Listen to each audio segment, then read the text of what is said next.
information ni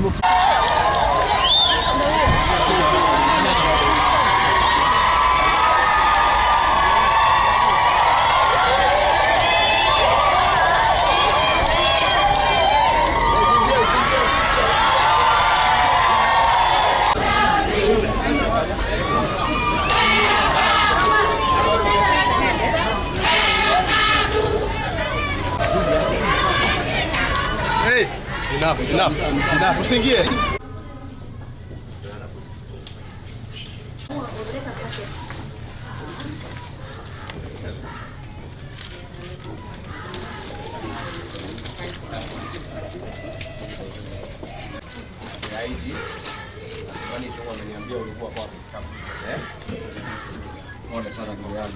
You are getting better?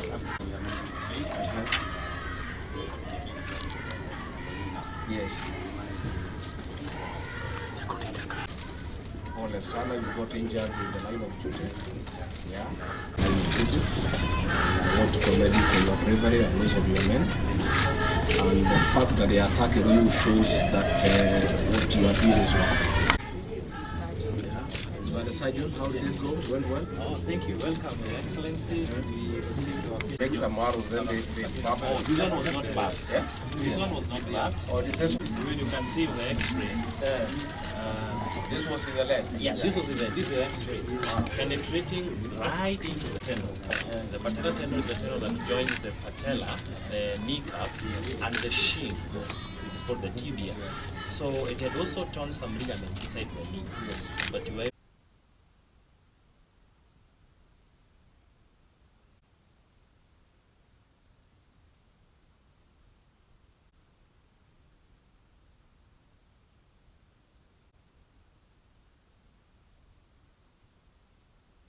and repaired all the tendons that were injured, and our patient is now stable. And God willing, tomorrow we encourage you and other officers across the country that this war is part of the resistance.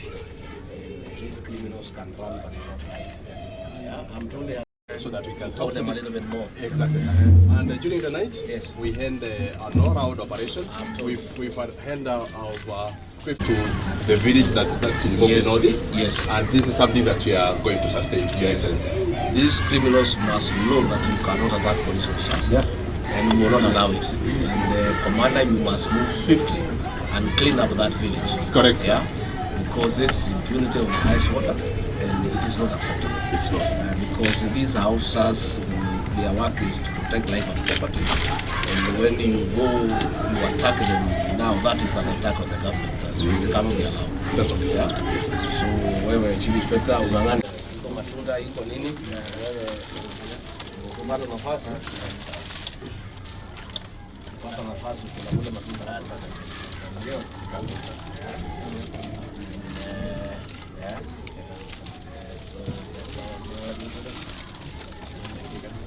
someone there is well na kutakia mema to encourage our officers kuwapatia motisha. So tutakuwa sawa. Kabla wamekuja kuangalia. Watoto wako sawa? Unawachunga?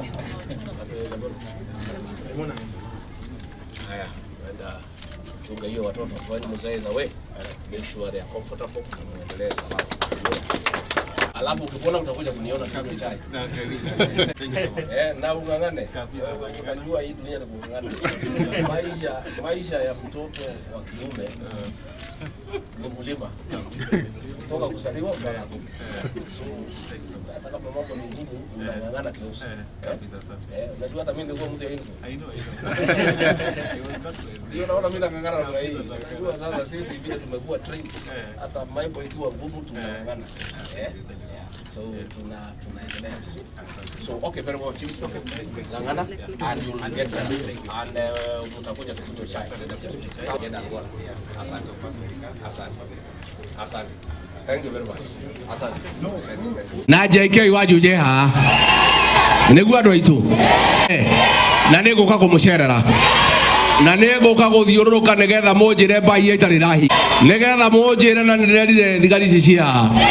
Gutire muthi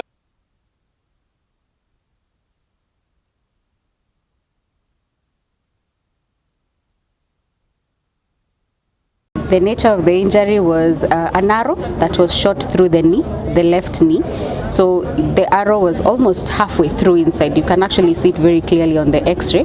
So the surgery had to be a little bit invasive because you couldn't explore the whole part. And there's something called a patella, which is a small bone right at the knee. It had also been torn. So the Dr. Changaa, the orthopedic surgeon, had to go in, explore, repair the patella, and also just remove the arrow as well. He's very well, he's happy, he's actually talking, he's feeding well, he's back to his normal feeds, so he's recuperating very well. So that I had mentioned that he will start now rehabilitation from tomorrow. From the doctors and from the way it looks like, it doesn't look like it was poisonous. I want to say that these criminals can run, but they will not hide. 2 suspects have already been arrested and they have been arraigned in court. And the prosecutors have successfully been allowed to detain them for further investigations, and they will be charged with appropriate offenses, including attempted murder and other serious offenses. I want to say that since this war started, we have seen a tendency of people, criminals, attacking our officers. On 13th March 2024, Inspector Simon Mwangi Kariuki of Dori Police Station in Rarieda Siaya was attacked and firearms stolen. Again, in March, a father and son were attacked and injured a chief in Nyamira County. Again, in March 2024, 2 chiefs were assaulted at Kameli and Chepsire locations by goons during a crackdown.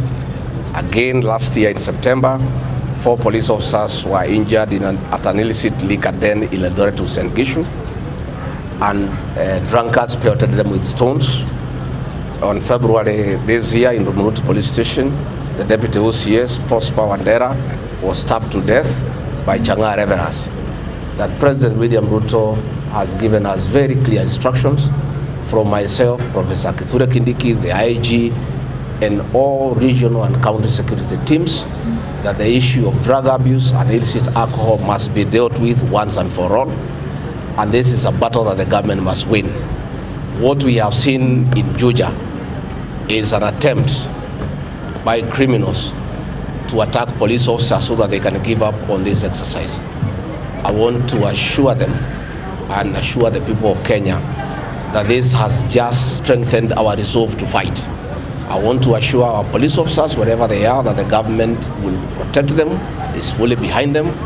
And I needed to thank all our police officers in the entire country, from the Inspector General of Police, the 2 Deputy Inspector Generals, all the county and regional security teams, all the non-commissioned officers, down to the constables, the rank and file, for the good job that they are doing. And I want to assure our officers that the Presidential Task Force on police reforms was presented to the President. The recommendations were accepted and they are being worked out.